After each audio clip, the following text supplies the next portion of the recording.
आज जो लैपटॉप मेरे पास है ना, ये HP का विक्टस है जो रिसेंटली लॉन्च हुआ है। तो ये केबल, चार्जिंग कॉर्ड और ये 200 वॉट का चार्जर, सेटअप, इंस्ट्रक्शन वगैरह किस तरीके से, चार्जिंग वार्जिंग किस तरह से आपको आती है कि नहीं लगाना, वो सब यहाँ पर है। Really, nigga? हटाओ इसको। तो ये प्रोडक्ट इन्फॉर्मेशन गाइड वगैरह है। ओ भाई साहब, फर्स्ट लुक है यार। यहाँ पर कुछ राइजन के स्टिकर, इसे नहीं लगाना चाहिए था यार, इसे निकाल देना चाहिए था। तो यहाँ पर ये भी जो एरिया है ना, देखोगे ना वी ऐसा विक्टस का जो लोगो है ना, उसी की तरह से पूरा डिजाइन किया है यहाँ पर, ऐसा लग रहा है। बाकी पीछे की तरफ यहाँ पर ये लंबी सी ग्रिप है और ये छोटे छोटे 2 ग्रिप है, बॉटम फायर स्पीकर मिल रहे हैं। तो यहाँ पर पूरा ना ये इनटेक वाला एरिया है। तो लेकिन यहाँ पर देखोगे ना, जितना फैन है ना यहाँ पर, उतना सा एरिया खुला है और यहाँ पर भी इतना सा एरिया खुला है। बाकी ये सारा एरिया बंद रखा है लोग ने। तो देखो इसके अंदर अलग अलग वेरिएंट्स आते हैं, जिसमें से मेरे पास जो वेरिएंट है वो सेकंड नंबर वाला कह सकते हो, जिसके अंदर Ryzen 5 5600H वाला प्रोसेसर है और जो ग्राफिक कार्ड है इसके अंदर RTX 3050 लगकर आता है। और इसके अंदर नीचे वाला एक और वेरिएंट आता है जो 66 से 68,000 के अंदर मिल जाता है, लेकिन जो वहां पर आपको ग्राफिक मिलता है GTX 1650 मिल जाता है। तो अगर आप लोग उस लैपटॉप का भी रिव्यू चाहते हो तो एक चीज आपको करनी है कि इस वीडियो पे 5000 लाइक कंप्लीट करवा दो, जिसका मतलब मैं समझ जाऊंगा कि यस आप उस लैपटॉप के लिए भी इंटरेस्टेड हो, तो मैं उसका बाय करके फिर रिव्यू करूंगा। इसके लिए मैं 5000 लाइक्स बोल रहा हूं, क्योंकि मुझे पता होना चाहिए ना कितने लोग इंटरेस्टेड है इसके लिए। तो मैं एक बात कहना चाहूंगा कि HP ने ना ये जो लैपटॉप लाके ना मार्केट में ना एक नया ट्रेंड चालू कर दिया है, क्योंकि जिस प्राइस के अंदर इसके अंदर जो ग्राफिक हो गया, जो प्रोसेसर हो गया, Ryzen का 5th जनरेशन वाला प्रोसेसर आ रहा है, तो जो दूसरी कंपनीज है ना उनके लिए जो कंपटीशन है ना वो ज्यादा हाई हो चुका है और उनको भी अपने ना लैपटॉप लॉन्च करने पड़ेंगे इसी स्पेक्स के आसपास में। और एक बात, प्राइसिंग का ना कोई भरोसा मत करना। अभी जो मैं लैपटॉप की प्राइसिंग बता रहा हूँ, बाकी पता नहीं आगे जाके क्या सेल में आउट ऑफ स्टॉक हो जाए या फिर क्या हो जाए और किस लैपटॉप का प्राइसिंग कहाँ चला जाए, कोई आइडिया नहीं कह सकता। तो यहाँ पर ये जो लैपटॉप है ना कंप्लीटली आपको प्लास्टिक की बिल्ड के साथ मिलता है। पर एक बात कहना चाहूंगा, ऐसा कोई चीप प्लास्टिक नहीं बोलूंगा भाई, बहुत ही प्रीमियम और अच्छी क्वालिटी की प्लास्टिक की बिल्ड के साथ में आ रहा है। यहाँ पर ये जो एरिया है पूरा मैट फिनिश टाइप में, कीबोर्ड का लेआउट भी पूरा मैट फिनिश टाइप में है और यहाँ पर जो बैक साइड है वहां पर विक्टस का जो ग्लास टाइप का लोगो है ना वो काफी एलिगेंट लुक निकाल के देता है। और यहाँ पर जो कीबोर्ड फ्लैग्स भी है ना वो भी ना के बराबर देखने मिलता है। और ये जो ऊपर की तरफ ये जो डिजाइन देखने मिल रहा है ना, ये वी वगैरह टाइप में और होल्स है, तो ऐसा लगता है कि लाइक ये इनटेक का या फिर स्पीकर वाला पार्ट होगा, पर ऐसा नहीं है। स्पीकर का जो पार्ट है वो नीचे की तरफ है, बॉटम फायर स्पीकर है, ये सिर्फ शो शाइनिंग के लिए और ये बंद है, तो हवा वगैरह भी अंदर नहीं लेगा, इस बात का ध्यान रखना। थोड़ा सा ना आपको पकड़ना पड़ता है नीचे की तरफ से, नहीं तो अगर आप 1 फिंगर उठाने की कोशिश करते हो ना तो हल्का लैपटॉप है ना लिफ्ट हो जाता है हल्का सा। और दूसरी चीज मुझे यहाँ पर क्या लगी, इसकी जो स्क्रीन है ना ये वॉबल बहुत होती है यहाँ पर, ये मतलब जो हिंचेस है ना थोड़ी सी और अच्छी हो सकती थी यहाँ पर। अभी यहाँ पर इसके पोर्ट्स वगैरह को लेकर बात करूं तो यहाँ पर आपको 2 USB टाइप ए वाले पोर्ट मिलते हैं और दूसरी तरफ आपको चार्जिंग पोर्ट मिलता है, RJ45 है और HDMI 2.1 है, USB टाइप है और USB टाइप C का पोर्ट 3.5 mm जैक का कॉम्बो मिल रहा है, SD कार्ड रीडर का भी एक पोर्ट आता है। और ये जो इसका HDMI पोर्ट है ना, अगर आप अपना एक्सटर्नल डिस्प्ले या टीवी कनेक्ट करते हो तो 4K 60 हर्ट्ज पे कनेक्ट कर पाओगे और आपका जो डिस्प्ले कनेक्ट होता है ना वो Nvidia का RTX 3050 पे जाके कनेक्ट होता है। तो अगर आप लोग टाइप C के जरिए डिस्प्ले आउटपुट लेना चाहते हो ना इस तरीके के हब के जरिए, तो आप लोग ले सकते हो। 4K के अंदर आपको 30 हर्ट्ज का रिस्पांस मिलेगा और 1080p पर आपको 60 हर्ट्ज का रिस्पांस मिल जाएगा। और इसका जो टाइप C कनेक्टेड है ना वो इसके AMD Radeon ग्राफिक्स आता है ना, मतलब जो iGPU है ना उसके साथ कनेक्टेड है। और बाकी इस तरह की इंफॉर्मेशन पसंद आ रही है तो वीडियो लाइक जरूर कर देना, चैनल भी सब्सक्राइब कर लेना भाई, क्योंकि बहुत ज्यादा टाइम लगता है लैपटॉप टेस्टिंग वगैरह करने पे। तो बाकी यहाँ पर अभी की स्पेसिफिकेशन को लेकर बात करेंगे तो AMD का Ryzen 5 5600H वाला प्रोसेसर है, वो आपको Nvidia का RTX 3050 मिलता है 4GB VRAM के साथ में और ये 75 वॉट की TGP के साथ में आता है। और बाकी यहाँ पर स्टोरेज में 512GB की NVMe SSD मिल जाती है और यहाँ पर आपको 8GB की रैम मिल रही है 32 मेगाहर्ट्ज पर और ये R16 वाली रैम है, थोड़ी सी फास्टर आपको रैम मिल जाती है इसके अंदर। तो 16.1 इंचेस का आपको IPS 60 हर्ट्ज वाला डिस्प्ले मिलता है। और मैंने इसका ना sRGB वैल्यू भी देख रहा था, बट कंपनी ने कहीं मेंशन नहीं किया, बट कुछ आर्टिकल्स वगैरह पढ़ रहा था तो वहां पर पता चला कि इसकी जो sRGB वैल्यू है ना वो 60 से 65% के बीच में कहीं आ रही है। और जो लैपटॉप का जो डिस्प्ले है ना वो जो बेजल्स कह सकते हो कम ही आपको मिल रहा है और टॉप की तरफ आपको इसका वेबकैम मिल जा रहा है और नीचे की तरफ विक्टस का लोगो है। आपको एंटी ग्लेयर डिस्प्ले मिलता है, इसका मतलब आपको अपनी ही परछाई, मतलब या फिर कह सकते हो अपना ही रिफ्लेक्शन डिस्प्ले पे नहीं दिखेगा, या फिर बैकग्राउंड से कुछ लाइट वगैरह पड़ रही है तो इस पे विजिबिलिटी में तकलीफ नहीं होने वाली है। तो व्यूइंग एंगल्स में कोई प्रॉब्लम नहीं है, टॉप और बॉटम से भी देखते तो उसमें भी कोई प्रॉब्लम नहीं है, कोई ऐसा फेड हो गया, ब्लैक हो गया, वैसा जो इशू रहता है ना वो इसके अंदर तो फिलहाल नहीं मिला मुझे। और बाकी मल्टीमीडिया के हिसाब से जैसे कि यूट्यूब पे कंटेंट देखना हो गया, काम करना हो गया अपना, मतलब वो सारी चीजें है ना मल्टीमीडिया के हिसाब से आपको कोई तकलीफ नहीं आने वाली। लेकिन यहाँ पर इस डिस्प्ले को ना आप लोग प्रायोरिटी नहीं दे सकते हैं कलर ग्रेडिंग गेमिंग के लिए, क्योंकि यहाँ पर ये 45% की NTSC वैल्यू के साथ में आ रहा है। तो आप लोगों को ना अलग ही एक डिस्प्ले कनेक्ट करना पड़ेगा जिसके अंदर आप अपना प्रोफेशनल ग्रेडिंग वाला जो काम होता है ना, जैसे कि वेब डिजाइनिंग वाले लोग हो गए और जो फोटोशॉप और जो मैगजीन वगैरह डिजाइन करते हैं, तो उनकी जो कलर ग्रेडिंग है, तो बेसिकली प्रिंटिंग वाला जो काम भी होता है या फिर ऑनलाइन डिजिटल वाला भी जो काम होता है, वहां पर आप इस डिस्प्ले पर भरोसा नहीं कर सकते। स्पीकर की तरफ बात करें तो इसके अंदर B&O के स्पीकर आते हैं और इसका अंदर कितना आउटपुट वो दे रहा है वो तो पता नहीं है, कहीं मेंशन नहीं किया है। और यहाँ पर आपको बॉटम फायर स्पीकर मिलते हैं, एक इस तरफ है और एक इस तरफ है। इनका जो स्पीकर का आउटपुट है ना, मेरे अकॉर्डिंग काफी अच्छा निकल कर आता है। हैवी बेस वगैरह एक्सपेक्ट मत करना, जो वोकल्स हो गए, हल्के हल्के म्यूजिक हो गए,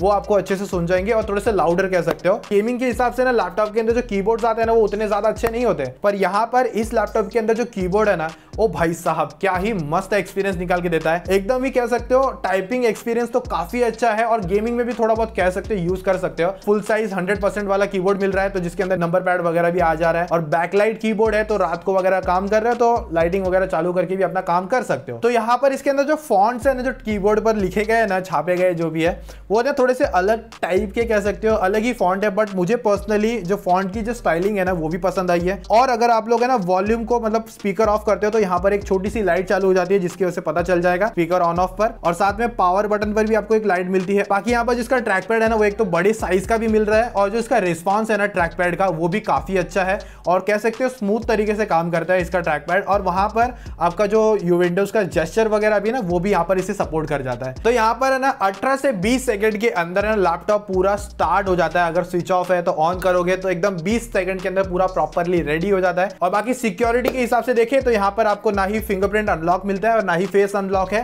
सिर्फ जो अपन पासवर्ड रखते हैं ना, बस वही ऑप्शन आपको मिल जाता है। और बाकी वायरलेस और कनेक्टिविटी के हिसाब से ना इसके अंदर आपको Wi-Fi 6 और Bluetooth 5.2 मिल जाता है। अभी सबसे मेन चीज हमेशा जो कोई भी लैपटॉप के अंदर पूछा जाता है कि भाई अपग्रेड का क्या सीन है, तो इसके अंदर 8GB रैम ऑलरेडी लगी हुई है। इसके अंदर आप 32GB तक एक्सपांड कर सकते हो, 2 स्लॉट मिलते हैं, तो एक के अंदर 16 और एक के अंदर 16 डाल सकते हो। तो आप 1 TB तक की NVMe SSD डाल सकते हो, मतलब 2 TB तक एक्सपांड कर सकते हो। और इसके अंदर आपको ना विंडोज वगैरह पहले से मतलब जेन्युइन वाला मिल जाता है और फ्यूचर में कभी भी ना विंडोज 11 आ जाता है तो आप इसको फ्री में अपग्रेड भी कर पाओगे। और इसके अंदर आपको माइक्रोसॉफ्ट ऑफिस भी मिलता है, होम एंड स्टूडेंट वाला, और इसके बाद में बिल्ट इन एलेक्सा भी है। और यहाँ पर आपको एक डेडिकेटेड बटन दिया है HP ओमेन का, तो यहाँ पर जैसे आप इसे क्लिक करोगे तो भाई साहब चालू हो जाएंगे। विक्टर्स लैपटॉप के अंदर आ गए और यहाँ पर कितना CPU टेम्परेचर है, GPU टेम्परेचर है और वो कितना यूज हो रहा है, वो सारी चीजें देख सकते हो।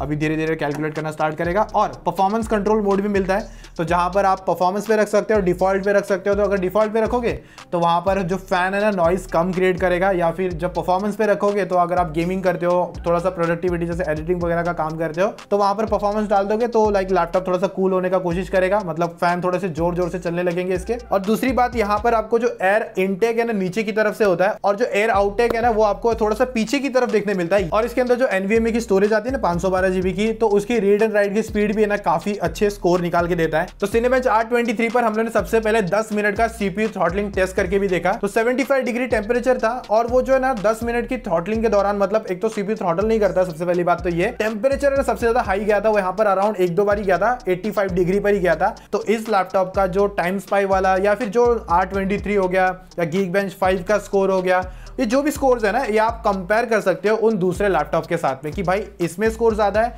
कि उसमें कम है कि क्या है। तो वो चीज है ना, वो आप पावर को कैलकुलेट कर सकते हो कि ये लैपटॉप में ज्यादा अच्छे स्कोर आ रहे हैं कि वो लैपटॉप में स्कोर अच्छे आ रहे हैं। और एक क्वेश्चन ये रहता है कि ये फैन नॉइज वगैरह कितना करता है, तो जितनी परफॉर्मेंस मोड पे भी जाता है ना, तो इतना ज्यादा भी लाउडर नहीं है। और नॉर्मल डेली टास्क में जैसे कि अभी मैंने रखा है ना इस हिसाब से, तो मुझे तो फैन की आवाज सुनने नहीं मिल रही है, चुपचाप बैठा है अपना काम कर रहा है। तो फोटोशॉप और इलास्ट्रेटर वैसे जो ग्राफिक वाला काम है ना, वो आप इसके अंदर आराम से कर पाओगे। और मैंने इसके अंदर ना वीडियो एडिटिंग का भी टेस्ट करके देखा था, प्रीमियर प्रो यहाँ पर मैंने यूज किया। तो सबसे पहले 1080p का प्रोजेक्ट था, 24 FPS वाला। एडिटिंग आप आराम से कर सकते हो 1 की स्पीड में और 2x की स्पीड में भी कर पाओगे। पर जब 60 FPS वाला एडिट करता हो ना, तो वहां पर कह सकते हो थोड़ी सी लो क्वालिटी रखनी पड़ती है और वहां पर जाके थोड़ा सा ज्यादा टाइम ले लेता है, या फिर कह सकते हो एडिटिंग करने में थोड़ी बहुत तकलीफ हो जाती है। 2x की स्पीड में आप नहीं कर पाते हो। और 4K 30 FPS तक की भी वीडियो एडिटिंग करके देख रहा था, तो वहां पर मुझे ना ऐसा थोड़ा सा लैग दिखने मिल रहा था। तो प्रीमियर प्रो के अंदर ऑप्शन होता है कि आप क्वालिटी को लो कर सकते हो 1.8 पर और वहां पर अपना एडिटिंग का काम कर सकते हो। बट फिर भी है ना उतना ज्यादा अच्छा रिस्पॉन्स नहीं था जितना मुझे लग रहा था। तो और ये जितना ही मैंने गेमिंग टेस्टिंग और बाकी सब परफॉर्मेंस वगैरह चेक किया ना, तो ये मेरा रूम का जो टेम्परेचर था ना अराउंड 27 से 28 डिग्री तक का टेम्परेचर था। तो यहाँ पर GTA 5 की जो रिकमेंडेड सेटिंग्स हमने रखी थी, वीसिंक वगैरह ऑफ था, तो यहाँ पर जो FPS आ रहे रहे थे ना 85 से 100 के अंदर FPS है और कहीं कहीं तो 120 प्लस FPS भी मिल रहे थे। अगला जो गेम था फार क्राई 5, जिसके अंदर हमने हाई प्रीसेट्स के अंदर गेमिंग करी, वीसिंग वगैरह ऑफ था। CPU टेम्परेचर सबसे ज्यादा मैंने देखा था यहाँ पर 92 डिग्री तक गया था और यहाँ पर हाई प्रीसेट के अंदर जो एवरेज FPS थे 79 के आसपास आ रहे थे। और उसके बाद मैंने नॉर्मल ग्राफिक प्रीसेट्स पर भी टेस्टिंग करी थी यहाँ पर, तो जो एवरेज FPS थे वहां पर 85 के आसपास मिल रहे थे। अगला गेम था वैलोरेंट, जिसके अंदर हाई सेटिंग्स रखी थी और वीसिंग ऑफ था और यहाँ पर जो FPS थे ना, कह सकते हो 140 प्लस तक के FPS आ रहे थे। और उसके बाद में CSGO ग्लोबल ऑफेंसिव खेल के देखा, रेकमेंडेड हाई सेटिंग्स के अंदर हम लोग खेल रहे थे और जब हम लोग आजू बाजू में एनिमी नहीं होते तो 180 प्लस तक के FPS आ रहे थे और कहीं कहीं एनिमीज वगैरह आ रहे थे, तो वहां पर मैंने ड्रॉप देखा था 140 FPS तक का। और इसके बाद में अगला गेम है असासिन क्रीड वेलेला। 2 प्रीसेट्स के अंदर हमने सेटिंग करी थी, वीसिंक ऑफ थी, मीडियम प्रीसेट्स और लो प्रीसेट्स के अंदर रखा था। तो मीडियम ग्राफिक्स पर आपको 59 एवरेज FPS आ रहे थे और लो के अंदर 62 एवरेज FPS मिल जाते हैं। और इसके अंदर जैसे कि RTX 3050 है तो रे ट्रेसिंग वगैरह भी हमने ट्राई करके देखी। तो यहाँ पर साइबरपंक 2077 हम लोग खेल के देखा, वीसिंक सब में ऑफ था। तो मीडियम ग्राफिक्स पे जब हम लोग खेले तो DLSS ऑफ था और वहां पर 40 to 55 प्लस FPS आ रहे थे। अगला हम लोग ने लो ग्राफिक्स के अंदर खेल के देखा, DLSS ऑफ था, 60 to 70 प्लस तक के FPS आ रहे थे। और उसके बाद में रे ट्रेसिंग मीडियम पर हम लोग रखा और DLSS ऑटो था, तो वहां पर कुछ अराउंड 25 to 35 प्लस FPS आ रहे थे। और अगला गेम था Rise of Tomb Raiders, vsync off medium presets पे खेल के देख रहे थे और वहां पर हम लोग को ओवरऑल जो FPS आए वो 82 FPS थे। और उसके बाद में हाई ग्राफिक्स के अंदर खेला तो ओवरऑल वहां पर भी कुछ 84 FPS था। वेरी हाई के अंदर हम लोग ने खेल के देखा तो वहां पर 69 ओवरऑल FPS आ रहे थे। और COD वॉरज़ोन भी खेल रहा था, बट पता नहीं वहां पर है ना कोई FPS मीटर वर्क ही नहीं कर रहा था, ना ही MSI आफ्टरबर्नर, ना ही कोई फ्रैप यूज हो रहा था। पर एक बात सिंपल बताऊंगा कि यहाँ पर रेकमेंडेड सेटिंग पर हम लोग खेल रहे थे और वहां पर जो परफॉर्मेंस है ना COD वॉरज़ोन के अंदर काफी डिसेंट और अच्छी निकल कर आ रही थी। और जब मैं गेमिंग करता हूँ ना तो मुझे ना सबसे ज्यादा हीटिंग है ना यहाँ पे भी नहीं ना यहाँ पर, इस एरिया में सबसे ज्यादा हीटिंग मिल रही है। इवन अभी देखो, अभी भी कुछ नहीं कर रहा हूँ, लैपटॉप बस चार्ज हो रहा है, तो ये वाला जो एरिया ना यहाँ पे हल्का हल्का हीट हो रखा है, हल्का हल्का। और बाकी जो एग्जॉस्ट वाला पार्ट है ना, ये पीछे जो एरिया ना यहाँ से निकल रहा है। तो बैटरी और चार्जिंग को लेकर बात करेंगे तो 70 वॉट आवर्स की बैटरी मिलती है और 200 वॉट का आपको चार्जर बॉक्स के अंदर आता है और ये फास्ट चार्जिंग को भी सपोर्ट करता है। सबसे पहले 100% चार्ज कर लिया लैपटॉप को। अब उसके बाद में डिस्प्ले ब्राइटनेस मैंने 70% कर दी और कीबोर्ड की बैकलाइट मैंने ऑफ कर दिया, वाईफाई ऑन था। ये भी जितने भी गेम्स थे वो सारे इंस्टॉलेशन करे और उसके बाद में क्रोम पर था, थोड़ा बहुत कुछ काम कर रहा था, कुछ गाने सुना, 1 घंटे के लिए छोड़ भी दिया, वो सब भी चीजें थी। तो ये जो इंस्टॉलेशन और सेटअप वेटअप का जो काम था ना, पौने 4 घंटे में यहाँ पर 100 से 10% पर बैटरी आ गई। तो मैंने थोड़ा सा इंटेंस और हाई यूज किया ना इस हिसाब से। और जब मैंने चार्जिंग टेस्ट करके देखा तो 10 से 80% चार्ज होने में लैपटॉप को जो टाइम लगा वो था अराउंड 1 घंटे का। तो अगर आप एक अच्छी एडिटिंग मशीन ढूंढ रहे हैं जिस पर आप 1080p 60 FPS तक की एडिटिंग करना चाहते हो, उसी के बाद में प्रोडक्टिविटी के हिसाब से और उसके बाद में आपका ऑफिस वर्क हो गया, कॉलेज वर्क हो गया, गेमिंग हो गया, उसी के बाद में 3D वर्क हो गया, ऑटो कैड वगैरह होता है और कोडिंग वगैरह हो गया, उन सभी चीजों को ध्यान में रखते हुए ना ग्रैब कर लो। सारे ही लिंक आपको नीचे डिस्क्रिप्शन में मिल जाएंगे, तो चेकआउट कर लो। इससे पहले आउट ऑफ स्टॉक हो जाए, फिर बाद में जब रीस्टॉक होगा तो इनकेस प्राइसिंग में ऊपर नीचे उछाल आ सकता है और नहीं भी आ सकता है, उसकी गारंटी नहीं दे रहा हूं। तो अगर आप लोगों को ये वीडियो पसंद आया ना भाई, तो वीडियो लाइक जरूर कर देना। और जैसे मैंने कहा, जो Ryzen 5 5600H प्लस GTX 1650 वाला जो वेरिएंट है ना, जो 67,000 वाला जो वेरिएंट हम लोग बात कर रहे हैं, उसका भी रिव्यू देखना है तो इस वीडियो पे 5000 लाइक कंप्लीट कर लो। मैं वो लैपटॉप भी आप लोग के सामने लेकर आऊंगा और इसी तरीके से हम लोग कंप्लीट रिव्यू कर देंगे डिटेल के साथ में। बाकी हम लोग मिलेंगे और भी इसी तरीके के इंटरेस्टिंग वीडियोस के साथ में। सो दोस्तों, आज की इस तक की पाठशाला में मेरी तरफ से बस इतना ही।